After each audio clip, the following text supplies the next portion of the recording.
Je suis mort, le couteau de mon meilleur ami planté dans mon cœur. Ses lèvres tordues en un sourire triomphant tandis que mon sang chaud inondait le parquet ciré de notre appartement haussmannien. Place des Vosges. Les derniers mots que j'ai entendus étaient les siens. Un murmure venimeux, tu as toujours été trop confiant. Alexandre. Paris t'oubliera vite. Et puis. Le néant jusqu'à ce que mes paupières s'ouvrent sur le plafond craquelé de ma chambre d'étudiant. 5 ans en arrière. Le 15 juin 2020. Avec le bruit des klaxons parisiens filtrant à travers les volets clos. Et une certitude viscérale, j'étais revenu pour les faire payer. Paris. Cette ville des lumières éternelles. M'avait toujours paru comme un écrin de rêve doré. Un labyrinthe de rues pavées où l'ambition se muait en empire. J'étais Alexandre Duval. Fils d'un modeste employé de banque du 18e arrondissement. Un jeune loup affamé qui avait gravi les échelons de la finance avec une rage contenue. Forgé dans les nuits blanches à l'ESSEC et les stages impitoyables chez BNP Paribas. À 28 ans.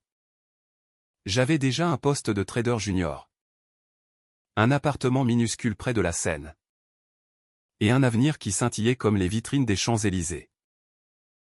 Mais ce matin-là, en me redressant dans mon lit trempé de sueur, je sentis le poids de 2 vies sur mes épaules, celle que j'avais vécue jusqu'à la trahison fatale. Et celle que je m'étais juré de réécrire en lettres de sang. Le choc de la résurrection ou quoi que ce soit que ce fût. Un caprice divin. Une anomalie neurologique. Un rêve lucide prolongé me frappa comme une décharge électrique. Mes mains tremblaient en palpant mon torse intact. Sans la moindre cicatrice de la lame qui m'avait transpercé. Je me ruai vers le miroir fêlé de la salle de bain. Et là, me dévisagea le visage de l'Alexandre d'avant, les joues encore creusées par la jeunesse. Les yeux vifs mais innocents. Sans les cernes gravées par des années de mensonges. C'est impossible. Murmurai-je à mon reflet. Mais mon cœur cognait un rythme de vengeance primale. Je me rappelais tout, la montée fulgurante. Les alliances forgées dans les salons feutrés de la finance parisienne. Et la chute orchestrée par ceux que j'aimais le plus. Héloïse. Ma fiancée. Avec ses boucles châtains cascadant sur ses épaules comme une promesse de normalité dans ce monde de requins. Nous nous étions rencontrés lors d'une soirée networking au Fouquet's. Elle. Analyste chez la même banque. Moi. L'ambitieux en quête de stabilité. Nos rires complices. Nos nuits volées dans les bistrots de Montmartre. Tout cela n'avait été qu'un leurre. Et puis il y avait Lucas. Mon frère de cœur depuis nos années à l'université. Le fils d'un député influent. Avec son charisme nonchalant et son réseau tissé de fils d'or. Ensemble. Nous avions fondé Duval et Associés. Une petite société de conseil en investissement. Un pari fou financé par mes économies et ses connexions. C'était censé être notre empire, des contrats juteux avec des fonds qataris. Des bureaux au cœur du triangle d'or. Une vie où Paris nous couronnerait roi. Mais la mémoire de ma mort revenait en flash cruel. 3 ans après le lancement, lors d'une soirée d'anniversaire dans notre nouveau penthouse surplombant la tour Eiffel, j'avais découvert le pot aux roses. Héloïse et Lucas. Enlacés dans la chambre d'amis. Riant de ma naïveté. Pire, ils avaient détourné des millions. Falsifié des documents pour me faire porter le chapeau d'une fraude massive. L'AMF avait frappé. Les juges avaient suivi. Et moi. L'idiot confiant. J'avais plongé tête la première dans la tourmente. Accusé de blanchiment. Traîné dans la boue par les médias ou le monde titrant, le prodige de la finance parisienne impliqué dans un scandale géant. J'avais tout perdu. Ma liberté. Ma réputation. Mon amour. Et au bout du compte. Dans une cellule glacée de la santé. Lucas m'avait rendu visite une dernière fois. Non pour s'excuser. Mais pour enfoncer le couteau littéralement. Avec la complicité d'un garde corrompu. C'est pour ton bien. Alex. Tu étais un obstacle. Maintenant. 5 ans en amont. Je tenais ma chance. La résurrection n'était pas un cadeau, c'était une arme. Je m'habillais à la hâte, jean usé. Chemise blanche impeccable. Avaler un café noir dans la cuisine exiguë où des factures impayées s'empilaient encore. Mon téléphone vibra, un message d'Héloïse. Rendez-vous ce soir au café de Flore? J'ai une surprise. Mon estomac se noie. La surprise. Je la connaissais, le début de leur manigance. Une proposition pour injecter des fonds, offshore, dans notre start-up naissante. J'avais dit oui. Alors. Cette fois. Je dirais non ou plutôt. Je dirais, attends-moi. Ma chérie. J'arrive avec des chaînes. Les rues de Paris bruissaient d'une vitalité indifférente tandis que je marchais vers le métro. Les touristes japonais photographiaient Notre-Dame encore intacte, ignorant les ombres qui rampaient sous la surface. Moi. Je voyais les fissures, les sourires faux des banquiers. Les alliances scellées dans l'ombre des brasseries enfumées. Duval et Associés n'existaient pas encore officiellement, c'était une idée balbutiante. Un business plan griffonné sur un napkin lors d'un apéro au Baron Rouge. Lucas m'avait convaincu d'y plonger tout, imagine. Alex. Nous deux contre le monde. Paris à nos pieds. Ironie du sort. C'était exactement ce que j'allais faire mais seul. Et avec une lame aiguisée. Arrivé au bureau provisoire. Un coworking space anonyme dans le 9e. Je m'assis devant mon ordinateur portable cabossé. Mes doigts volèrent sur le clavier, recherches effrénées sur les antécédents de Lucas et Héloïse. Dans ma vie précédente. J'avais été trop aveugle, cette fois. J'anticipais. Lucas, fils de Henri de Beaumont, député LR au Palais Bourbon, avait un passé taché, une affaire de détournement mineur étouffée par papa. Un stage chez Goldman Sachs écourté pour irrégularité. Héloïse, issue d'une famille bourgeoise de Neuilly, cachait un emprunt étudiant colossal, remboursé par des cadeaux suspects de son ex. Un promoteur immobilier véreux. Des miettes, mais suffisantes pour planter les premières graines du doute. Le soir tomba comme un rideau de velours noir sur la terrasse du café de Flore. Les serveurs en veston glissaient entre les tables, apportant des croissants tièdes et des cafés serrés aux intellectuels attablés. Héloïse était déjà là. Radieuse dans une robe rouge sang qui soulignait ses courbes. Ses yeux verts pétillants d'une excitation feinte. Alex, s'exclama-t-elle en se levant pour m'embrasser. Ses lèvres effleurant les miennes avec une douceur empoisonnée. Je souris. Le cœur serré par une haine naissante. Et m'assis en face d'elle. La surprise, demandai-je. Feignant l'impatience. Elle se pencha en avant, baissant la voix comme pour confier un secret d'État. J'ai parlé à un investisseur. Un fonds basé à Dubaï. Discret. Prêt à injecter 2 millions pour lancer Duval et Associés. Mais il y a un hic, ils veulent des garanties offshore. Rien de grave. Juste un peu de créativité comptable. Lucas est partant, il dit que c'est notre ticket pour les étoiles. Ces mots résonnaient comme un écho de ma mémoire, le même discours. Mot pour mot. Qui m'avait piégé. Dans l'autre vie, j'avais hésité. Puis cédé. Cette fois, je la fixai droit dans les yeux, laissant un silence s'étirer comme une lame. Et si on faisait mieux, proposai-je doucement. Et si on montait ça légalement? Sans risque? Son sourire vacilla. Imperceptiblement. Alex? Chérie. Tu es trop pur. Paris ne se gagne pas comme ça. Les grands requins mangent les petits poissons honnêtes. Je ris. Un rire froid qui la fit frissonner. Peut-être. Mais je ne suis pas un petit poisson. Héloïse. Et toi? Elle cligna des yeux. Déstabilisée. Et changea de sujet. Parlant de mariage. De voyage à Saint-Tropez. Je hochai la tête. Mais mon esprit cartographiait déjà le champ de bataille, sabotait le deal du Bayotte. Semait le doute chez Lucas. Et frappait là où ça faisait mal leur ambition dévorante. Les jours suivants furent un tourbillon de feinte normalité. Je rencontrai Lucas pour un déjeuner au Coste. Son visage anguleux éclairé par un enthousiasme carnassier. Frangin, lança-t-il en me claquant l'épaule. Ses yeux bleus comme l'acier. Héloïse m'a briefé. Le fond? C'est du lourd. On signe la semaine prochaine.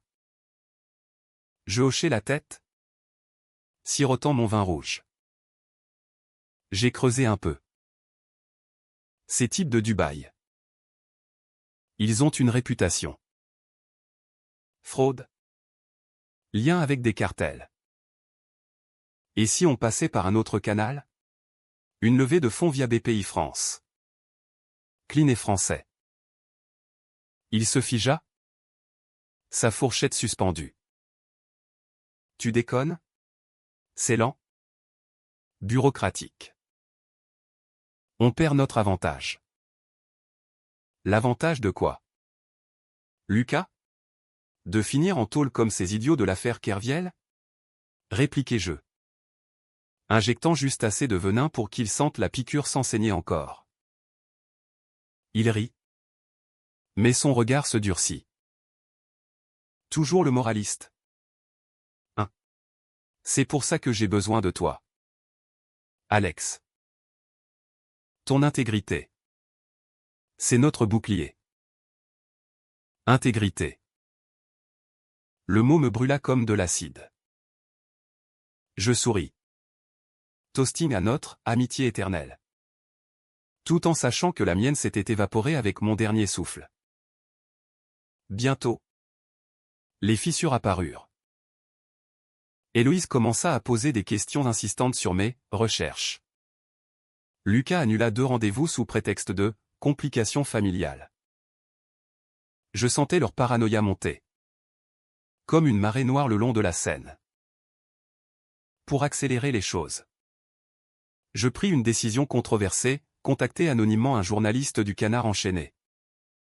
Un certain Moreau que j'avais croisé dans ma vie précédente. Un email codé. Des documents falsifiés ou non. Pas falsifiés. Juste des projections basées sur leur plan futur au suggérant un scandale imminent chez Duval et Associés. Une bombe à retardement. Écrivis-je. C'était risqué, si ça foirait. Je me grillais avant l'heure. Mais la vengeance n'était pas un jeu d'échecs poli, c'était une partie de poker où l'on bluffait avec des as de pique. La nuit. Seul dans mon appartement. Les souvenirs me hantaient. Je revoyais la cellule de la santé. L'odeur de moisi et de désespoir. Les murmures des codétenus sur les trahisons conjugales. J'avais gâté pour eux. Porté le chapeau pour leurs péchés. Héloïse avait hérité de mon appartement. Lucas de ma réputation volée pour lancer son propre fonds. Il s'était marié 6 mois après mon enterrement discret. Une cérémonie chic à Deauville. Couverte par point de vue. La rage me consumait. Mais elle aiguisait aussi mon esprit. Je commençais à tisser une toile plus large, alliance avec d'anciens rivaux. Infiltration discrète de leur cercle via des faux profils sur LinkedIn. Et même une visite nocturne à l'appartement de Lucas pour planter un mouchard, un geste illégal. Immoral? Qui me fit douter de moi-même. Étais-je encore l'Alexandre net? Ou un fantôme vengeur déformé par la mort? Le point de non-retour survint 2 semaines plus tard. Lors d'une soirée au Loulou. Ce club exclusif niché sous les Invalides où la finance parisienne se déhanchait sur des beats électro. J'y allais pour confronter. Pas pour danser. Héloïse et Lucas étaient là. Enlacés sur la piste. Leur corps se mouvant avec une intimité qui me révulsa. Je m'approchai. Un verre de champagne à la main. Et tapotai l'épaule de Lucas. Une danse, proposai-je. Ma voix coupante comme le cristal. Ils se figèrent. Héloïse pâle sous les stroboscopes. Alex. Qu'est-ce que tu fous là? Balbutia Lucas. Son masque tombant. Je fête notre futur. Bien sûr. Mais d'abord, une petite discussion. Je les entraînai vers un coin sombre. Loin des basses pulsantes. Le deal du bail? Annulé. J'ai tout signalé à l'AMF. Anonymement? Bien sûr. Et j'ai des preuves vos emails. Vos notes. Vous pensiez que j'étais stupide? Héloïse étouffa un cri. Ses ongles s'enfonçant dans le bras de Lucas. Tu bluffes. Tu n'as rien. Je sortis mon téléphone. Affichant des captures d'écran fabriquées. Mais convaincantes. Basées sur mes souvenirs. Testez-moi. Mais sachez une chose, si vous persistez. Je ne m'arrêterai pas aux flics. Je vous détruirai. Personnellement. La peur dans leurs yeux fut mon premier triomphe. Un nectar doux amer. Lucas tenta de négocier. Proposant de partager le gâteau. Mais je refusai. Le gâteau est à moi. Vous avez eu votre part à ma vie. Nous nous séparâmes dans une tension palpable. Eux fuyant vers la nuit parisienne. Moi savourant le chaos naissant. Le lendemain. Les premiers articles filtrèrent, rumeurs d'irrégularité chez un jeune fond en herbe. Duval et associés n'existaient plus, j'en refondais une version solo. Clean. Sous un nouveau nom, Renaissance Capital. Les investisseurs affluèrent. Attirés par le parfum du scandale évité. Mais la vengeance n'était pas assouvie. Lucas, acculé, contre-attaqua, une plainte pour diffamation. Des appels anonymes menaçants. Et pire, une tentative de sabotage mon ordinateur piraté. Des fonds gelés. Héloïse, de son côté, joua la carte de la séduction. Se présentant à ma porte en larmes. Robe déchirée. Suppliant un « pardon ». Je la laissai entrer. La laissai parler. Puis, dans un moment de faiblesse vengeresse, je la brisai, tu sais. Héloïse. Dans une autre vie. Tu m'as tué. Littéralement. Et maintenant? Tu n'es plus rien. Ses sanglots se muèrent en fureur, elle partit en jurant ma ruine. Le climax approcha comme un orage sur la capitale.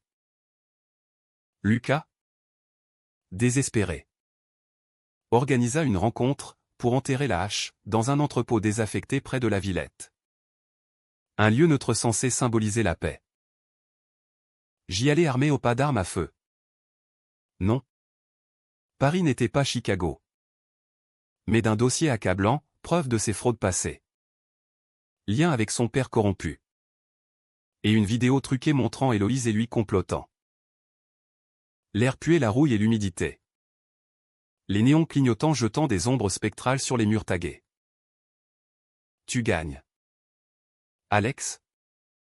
Admire. La voix brisée. Un pistolet tremblant dans sa main à un bluff. Je le savais. Mais le mien était plus fort. Non. Lucas. C'est moi qui perds. À cause de toi. Mais toi? Tu perds tout. Dans un geste qui me entrait. Je le désarmai d'un coup sec. Le plaquant au sol. Héloïse surgit alors des ténèbres. Hurlant. Un couteau à la main, l'ironie me frappa comme un coup de tonnerre. Elle chargea. Mue par la panique. Et dans la lutte. La lame s'enfonça dans son propre flanc. Un accident? Peut-être.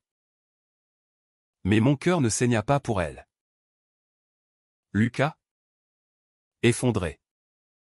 Appela les secours. Et tandis que les sirènes hurlaient dans la nuit. Je m'éclipsai. Un fantôme parmi les ombres. Les mois suivants furent un purgatoire exquis. Un lent démantèlement de leurs empires illusoires tandis que le mien s'élevait sur leurs ruines. Paris.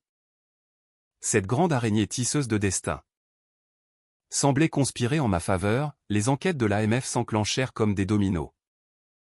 Révélant non seulement le deal du Bayotte fantôme, mais un réseau plus vaste de fraudes mineures impliquant le père de Lucas. Henri de Beaumont. L'inoxydable député du 7e. Se vit éclaboussé par un article assassin du Figaro, scandale au palais, le fils prodigue et les ombres de la finance. Les soirées mondaines se tarirent. Les invitations au dîner de l'Élysée devinrent des fantômes. Et Lucas, autrefois lion des salons, se mua en paria, quémandant des prêts auprès d'anciens alliés qui le fuyaient comme la peste. Quant à Héloïse, son accident à la Villette une plaie superficielle. Heureusement pour les apparences la cloua au lit pendant des semaines. Mais ce fut son esprit qui saigna le plus. Elle rompit avec Lucas publiquement. Un communiqué larmoyant sur Instagram où elle se posait en victime, trahie par ceux que j'aimais. Je choisis la vérité. Hypocrite jusqu'au bout. Elle tenta de me relancer via des messages codés. Des fleurs anonymes déposées à mon nouveau bureau dans le 8e. Un loft minimaliste avec vue sur les toits haussmanniens. Je les ignorais tous. Sauf une lettre manuscrite. Tremblante. Où elle avouait tout. Alex? J'ai eu peur. La dette? La pression. Lucas m'a forcé. Pardonne-moi. Ou du moins. Oublie. Oublier? Je ris amèrement en la relisant à la lueur d'une lampe de bureau. La mémoire de ma mort était tatouée dans mon âme, l'oubli était pour les faibles. Ma propre ascension fut méthodique. Impitoyable. Renaissance Capital prospéra, des partenariats avec des WC français clean. Des algorithmes de trading que j'avais perfectionnés dans ma vie précédente. Et une réputation d'intégrité forgée dans le feu de leur scandale.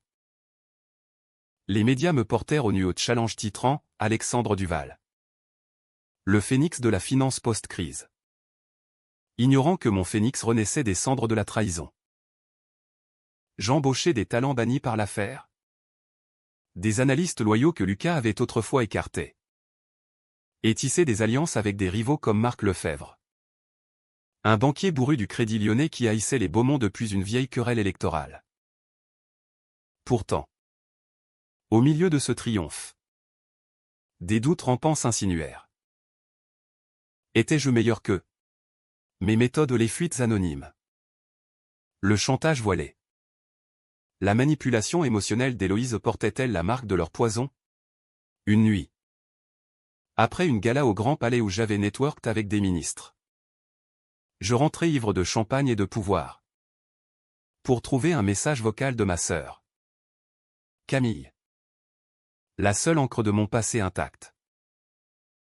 Alex? Qu'est-ce qui t'arrive? Tu changes? Tu deviens froid. Maman s'inquiète. Reviens à la maison. Au moins pour Noël. Maman. Dans ma vie précédente. Elle était morte d'un cancer pendant ma détention. Son dernier souffle un reproche muet pour mon ambition dévorante. Cette fois, je la sauverai en plus de me venger. Noël approcha, enveloppant Paris d'un manteau de lumière factice et de flocons timides.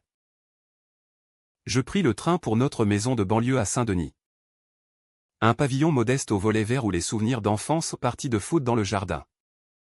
Dîner autour d'un pot-au-feu contrastait avec le requin que j'étais devenu. Maman m'accueillit avec des yeux humides. Son tablier taché de farine. Mon grand. Tu as l'air épuisé.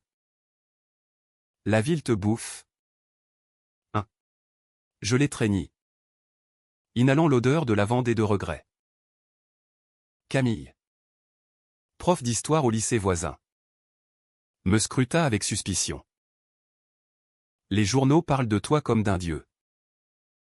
Mais tes yeux. Ils racontent une autre histoire. Au dîner. Autour de la table garnie de bûches et de vin de Bordeaux. Je faillis tout avouer, la mort, la résurrection, la soif de sang qui me rongeait.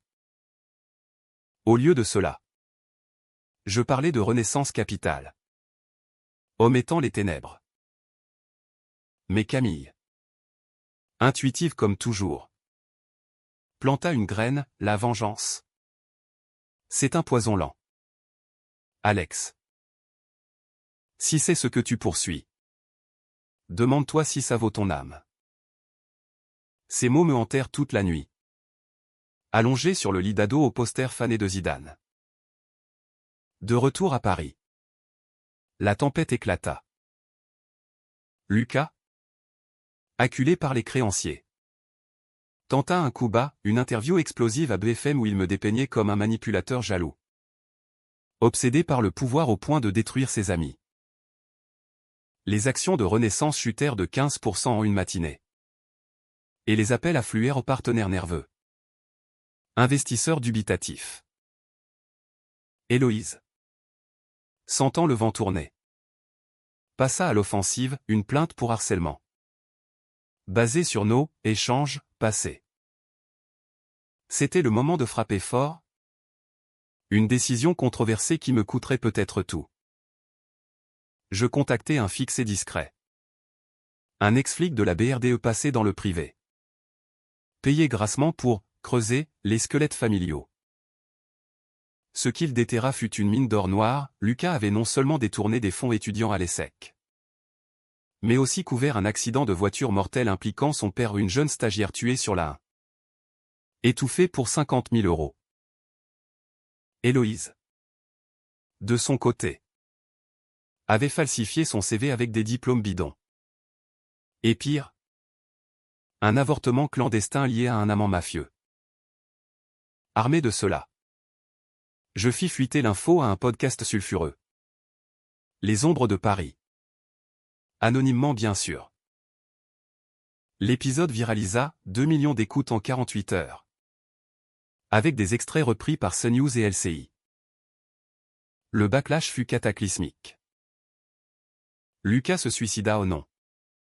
Pas vraiment, une tentative ratée avec des pilules. Suivie d'une hospitalisation en psychiatrie. Où il balbutia des confessions sous camisole chimique. Son père démissionna. Un scandale national éclaboussant les bancs de l'Assemblée. Héloïse disparut. Virée de son poste. Fuyant vers un studio miteux à Belleville. Harcelée par des tabloïds avides. Moi, je surfais sur la vague. Rachetant leurs actifs à prix cassé.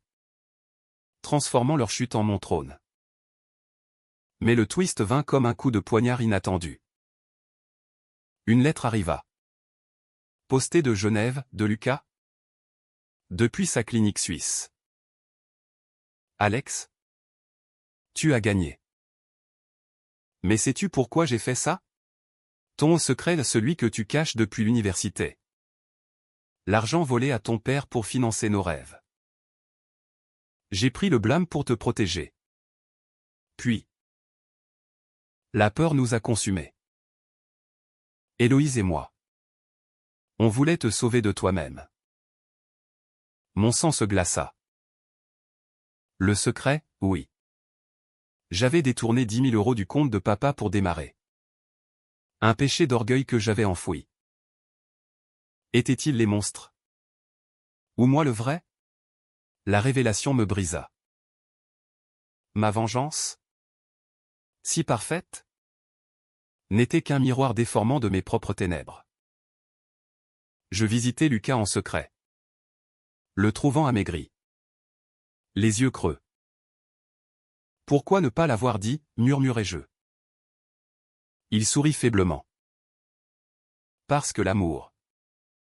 Alex? C'est parfois une lame à double tranchant.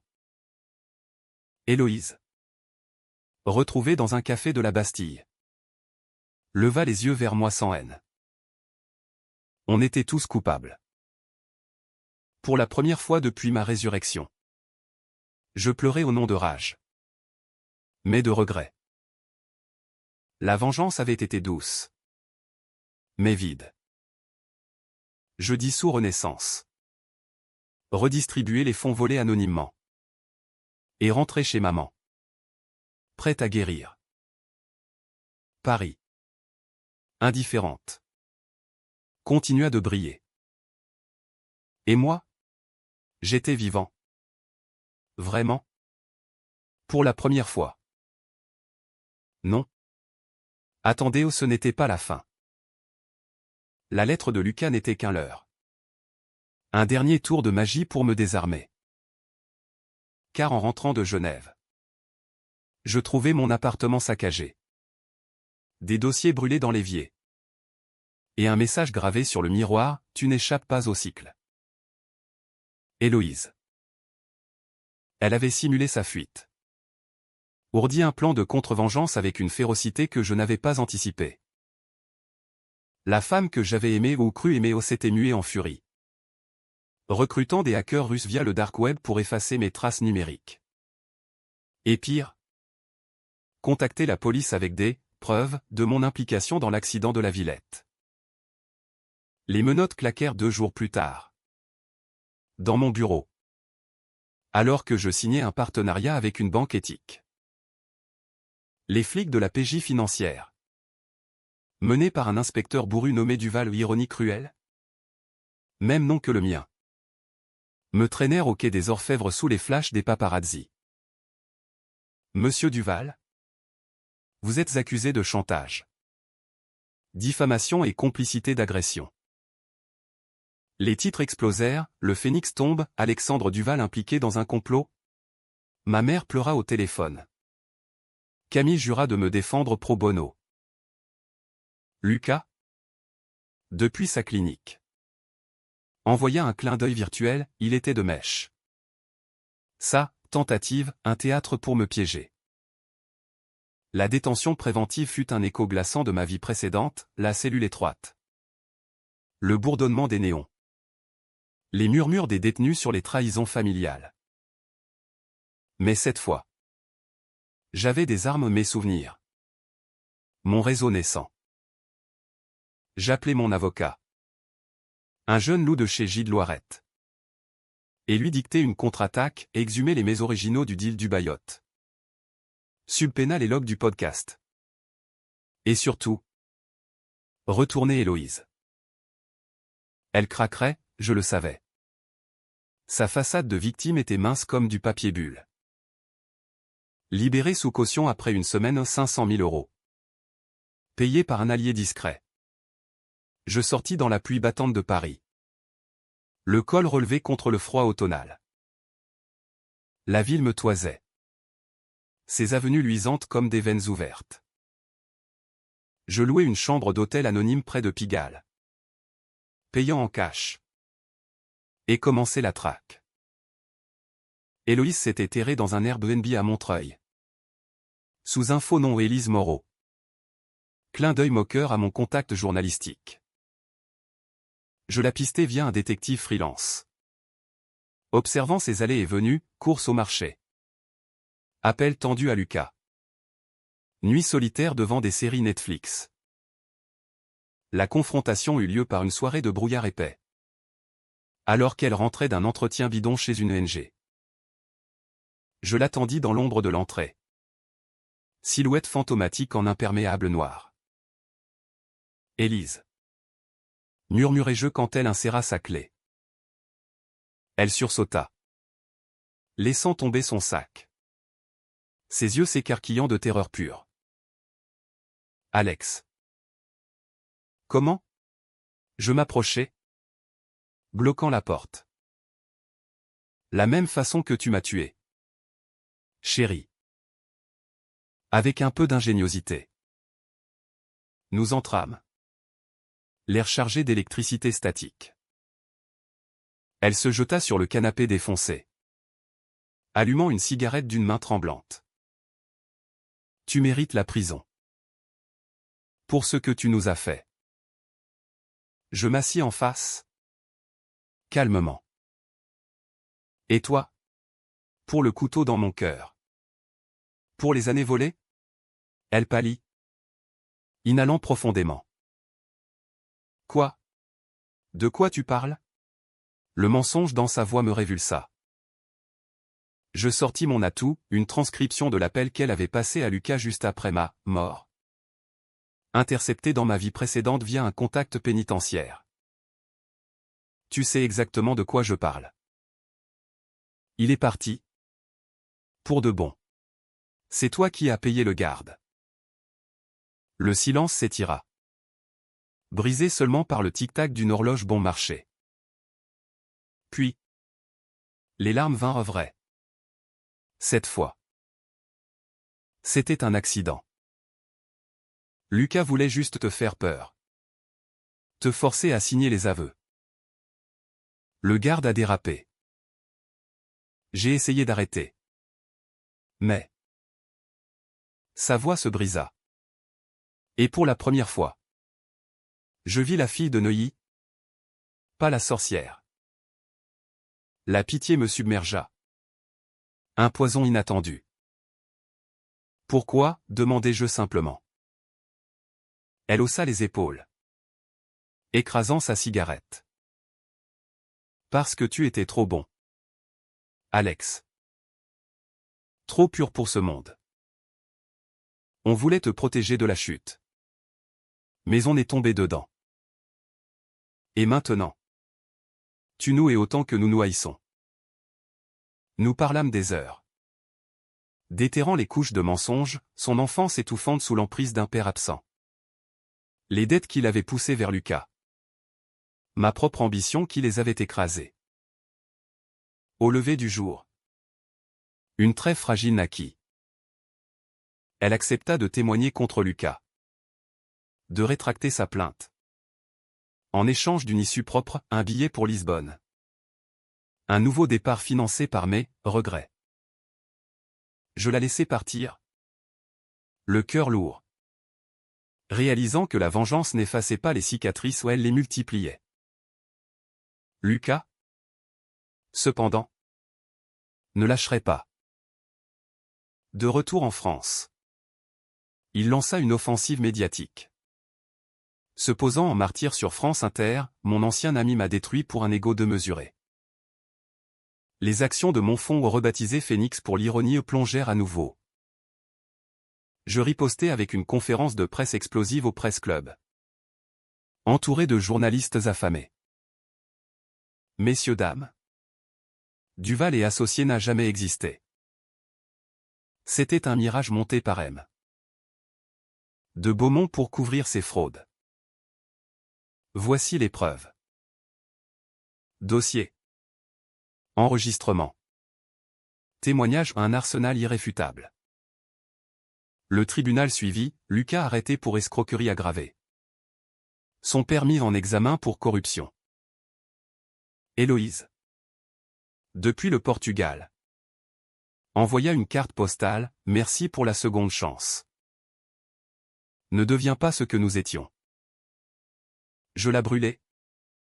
Mais ces mots s'imprimèrent en moi. Pourtant. Le vrai twist guettait dans l'ombre, ma résurrection n'était pas unique. Une nuit. Après le verdict. Un appel anonyme, Alexandre. Tu n'es pas le seul à être revenu. J'ai vu ta mort, comme la mienne. On doit parler. Une voix féminine. Familière, Camille? Non. Une ancienne collègue. Morte dans l'affaire Kerviel. Revenue pour venger les siens. Paris. Ville de fantômes. Abritait une confrérie de renaissants. Et moi. J'étais leur nouveau roi. L'appel me frappa comme un retour de flamme, transformant ma victoire solitaire en un échiquier plus vaste, où les pions ressuscitaient pour renverser les rois. La voix appartenait à Sophie Laurent, une analyste brillante que j'avais croisée brièvement à BNP. Emportée par un suicide suspect en 2014 à l'affaire Kerviel, où elle avait refusé de falsifier des rapports, finissant sous un métro à Nation. Rendez-vous au Père-Lachaise. Minuit. Avait-elle susurré avant de raccrocher. Le cimetière? Ce labyrinthe de tombes gothiques et de cyprès murmurants semblait un choix poétique pour des morts vivants. J'y arrivai sous un clair de lune voilée, l'air chargé d'humidité et d'histoire enfouie. Oscar Wilde veillait sur les allées, sa sphère de pierre luisante comme un œil accusateur. Sophie émergea d'entre les mausolées, silhouette élancée en manteau noir, ses cheveux courts encadrant un visage marqué par une sagesse post-mortem. Alexandre Duval. Le nouveau. Sa poignée de main fut ferme. Ses yeux d'un gris acier auscultant les miens comme pour y lire les strates de ma double vie. Comment, demandai-je. La gorge serrée. Elle sourit. Un rictus amer. Personne ne sait. Un don? Une malédiction? Les dieux français aiment les ironies. Non. Balzac ressusciterait pour écrire ça. Elle m'entraîna vers une crypte oubliée, près de la tombe de Chopin, où attendaient trois autres, un ex-policier de la crime, un juge corrompu au nom, réformé par la mort, et une journaliste du Monde, assassinée pour un scoop sur l'Élysée. La confrérie des ombres se nommait-il. Un cercle secret tissé depuis la Révolution, où les trahis revenaient pour rééquilibrer les balances. Paris est bâti sur des tombes, expliqua Sophie, allumant une bougie qui dansa des ombres sur les murs de pierre. Et nous en sommes les gardiens. Ta vengeance contre les Beaumont? Un bon début. Mais Lucas n'est qu'un pion. Le vrai ennemi est systémique, la finance qui ronge l'âme de la République. Leur offre me tenta, rejoindre. Partager ressources hackers. Informateurs. Même des miracles, comme des identités neuves. En échange, des missions, démanteler un cartel immobilier lié à mon ancien patron. Exposer un ministre dans l'affaire des masques Covid. Mais le prix? Abandonner ma vengeance personnelle pour un combat collectif. Tu es pur. Alex? Dit Sophie. Sa main sur mon bras. Ne te perds pas comme moi. J'ai tué mon traître, ça m'a rongé. Ces mots éveillèrent l'écho de Camille, le poison de la haine. Pourtant, refuser signifiait la solitude. Et Paris. Impitoyable. Ne pardonnez pas les isolés.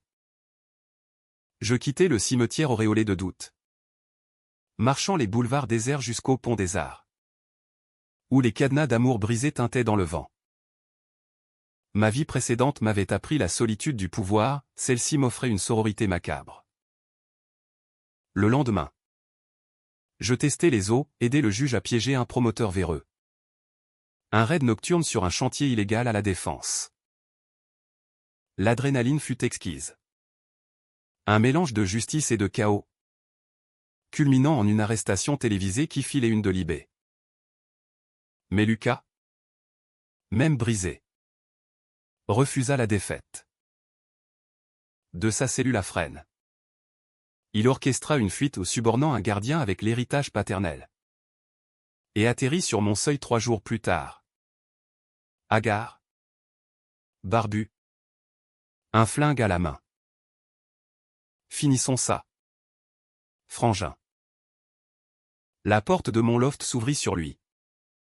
Ses yeux fous reflétant les lumières de la tour Eiffel. Nous luttâmes dans le salon minimaliste. Meuble IKEA volant en éclats. Mon cœur battant au rythme d'une valse macabre. Pourquoi? Lucas? Pour l'argent? Pour elle? Grognai-je. Le plaquant contre la baie vitrée. Il rit. Un son brisé. Pour toi. Idiot. Tu allais tout perdre avec tes scrupules. J'ai pris le risque pour nous sauver. Mais tu as tout gâché en revenant. Le flingue partit un coup au plafond. Chance ou destin. Alertant les voisins. La police surgit. Lucas menottait à nouveau.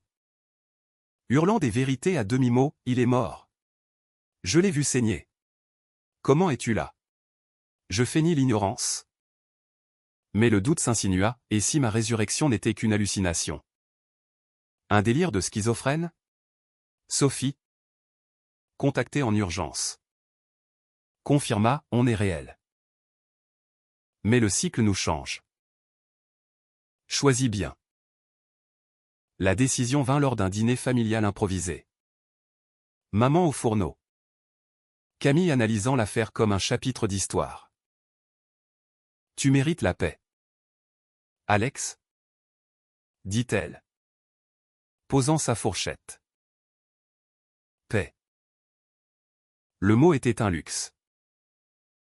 J'appelais Sophie cette nuit-là, je suis in. Mais à mes conditions, on finit les Beaumont. Puis on réécrit Paris. La confrérie frappa vite. Une opération conjointe, le policier infiltra le réseau carcéral. La journaliste diffusa des leaks. Moi.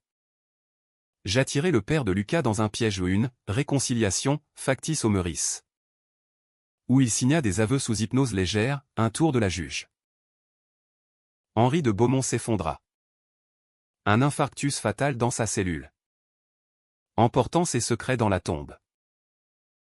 Lucas, confronté aux preuves, craqua lors d'un parloir, tue-moi. Alex. Finis-le.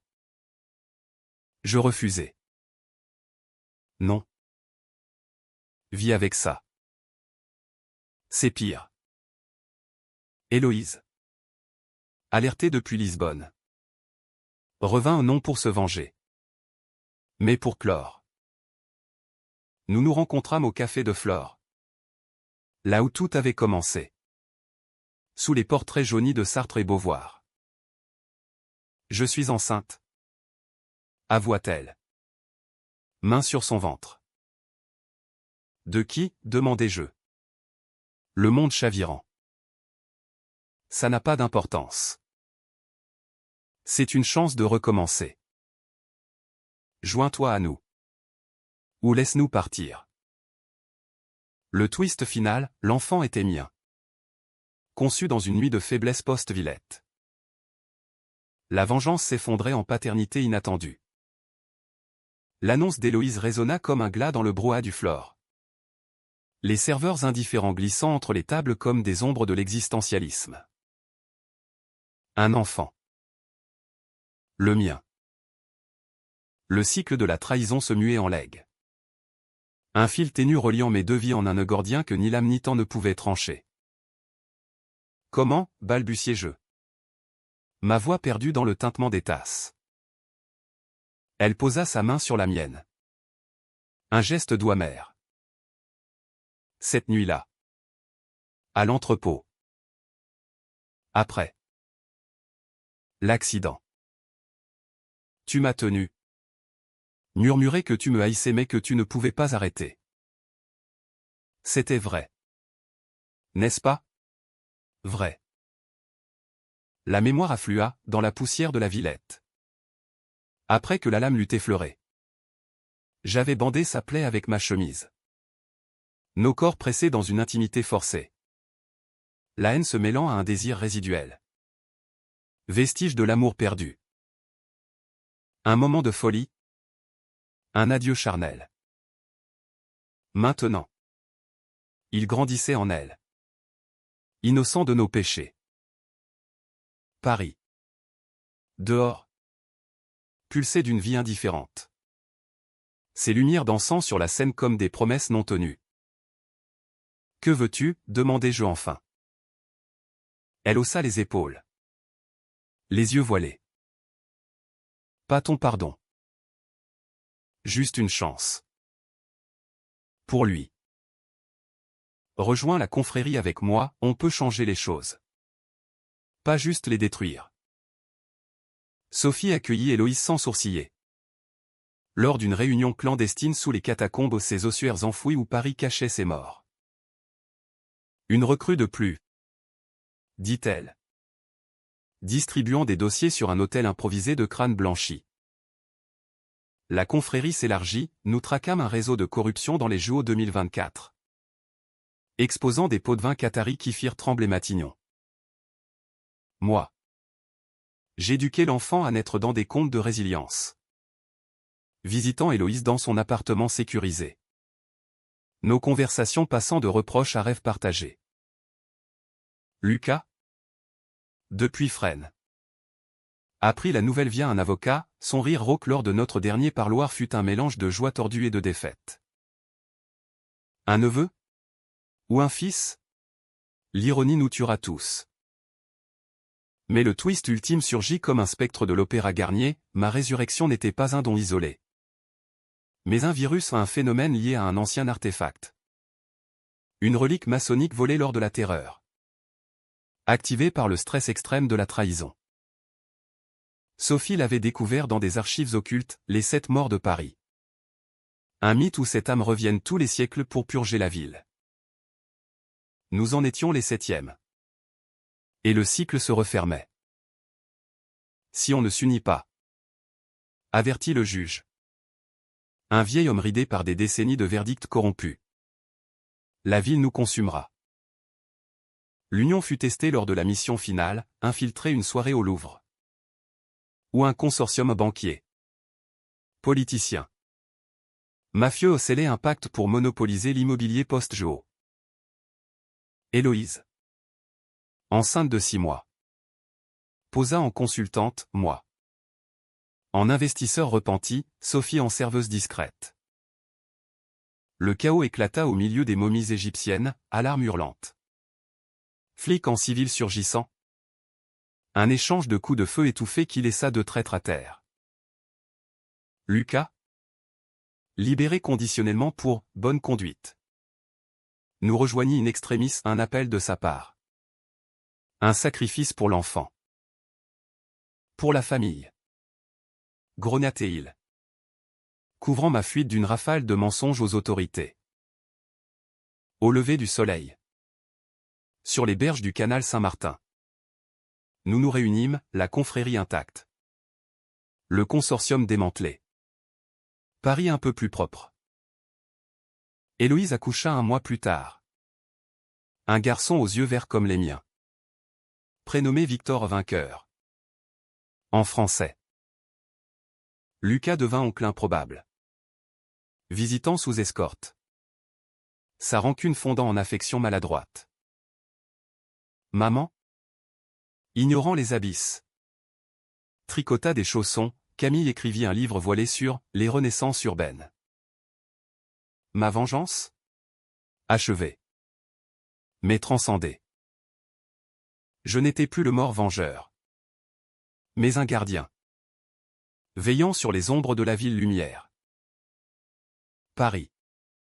Avec ses secrets enterrés sous les pavés. Murmura son approbation dans le vent. Et dans les nuits calmes. Quand Victor dormait contre moi.